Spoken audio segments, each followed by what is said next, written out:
उत्तर प्रदेश के पीलीभीत में चुनावी जनसभा को संबोधित करते हुए पीएम मोदी ने देशवासियों को नवरात्र और हिंदू नववर्ष की बधाई दी है। इस जनसभा में यूपी के सीएम योगी भी मौजूद रहे।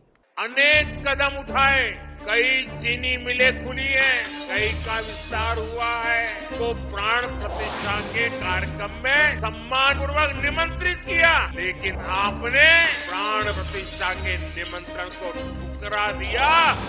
आपने प्रभु राम का अपमान कर दिया। पीलीभीत से इस बार बीजेपी ने जितिन प्रसाद को चुनावी मैदान में उतारा है, जिसका समर्थन करने पीएम मोदी पीलीभीत पहुंचे थे। इस जनसभा में पीएम मोदी ने विपक्षी गठबंधन को आड़े हाथ लिया, तो वहीं बीजेपी सरकार की उपलब्धियां भी गिनाई और उनका साथ सीएम योगी ने भी दिया। अनेक कदम उठाए, कई चीनी मिलें खुली हैं, कई का विस्तार हुआ है, तो प्राण प्रतिष्ठा के कार्यक्रम में सम्मान पूर्वक निमंत्रित किया, लेकिन आपने प्राण प्रतिष्ठा के निमंत्रण को ठुकरा दिया।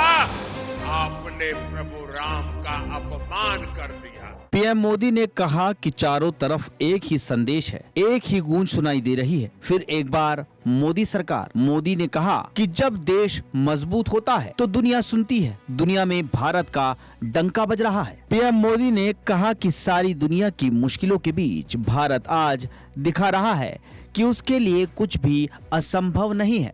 उन्होंने कांग्रेस पर निशाना साधते हुए कहा कि कभी कांग्रेस सरकारें दुनिया से मदद मांगती थी, लेकिन कोरोना के महासंकट में भारत ने पूरी दुनिया में दवाइयां और वैक्सीन भेजी। कभी कांग्रेस सरकारें दुनिया से मदद मांगती थी, लेकिन कोरोना के महासंकट में भारत ने पूरी दुनिया में दवाइयां भेजी, वैक्सीन भेजी। ये सुनकर आपको गर्व हुआ कि नहीं हुआ?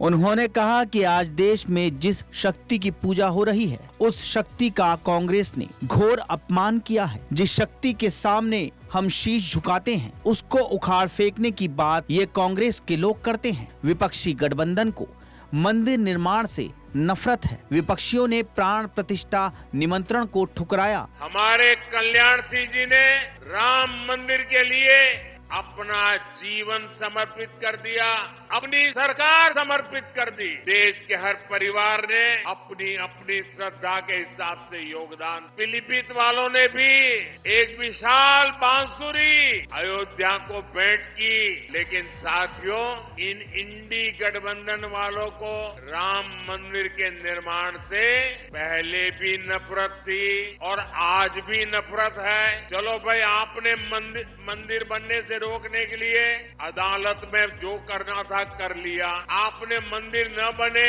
इसके लिए लाख कोशिश कर ली, लेकिन जब देश की जनता ने पाई पाई दे करके इतना भव्य मंदिर बना दिया, जब मंदिर वालों ने आपके सारे गुनाह माफ करके आपको प्राण प्रतिष्ठा के कार्यक्रम में सम्मान पूर्वक निमंत्रित किया, लेकिन आपने प्राण प्रतिष्ठा के निमंत्रण को ठुकरा दिया।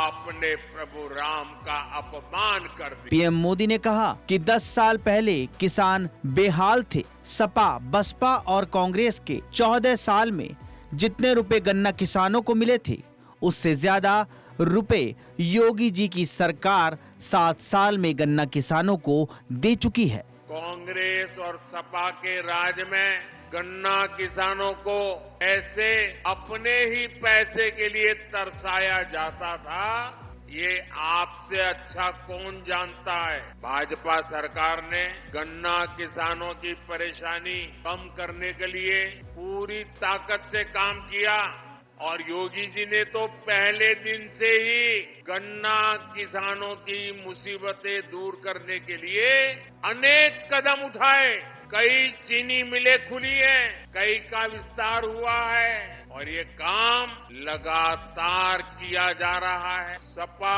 बसपा, कांग्रेस के 14 साल में जितने रुपए गन्ना किसानों को मिले थे, उससे ज्यादा पैसे बीजेपी ने यहाँ योगी जी की सरकार ने 7 साल में गन्ना किसानों को दे दिए हैं। पीएम मोदी ने कहा कि सपा जिस कांग्रेस के साथ खड़ी है, उस कांग्रेस ने 1984 में सिख भाइयों के साथ क्या किया कोई भूल नहीं सकता। ये भाजपा है जो सिखों के साथ पूरी शक्ति से खड़ी है।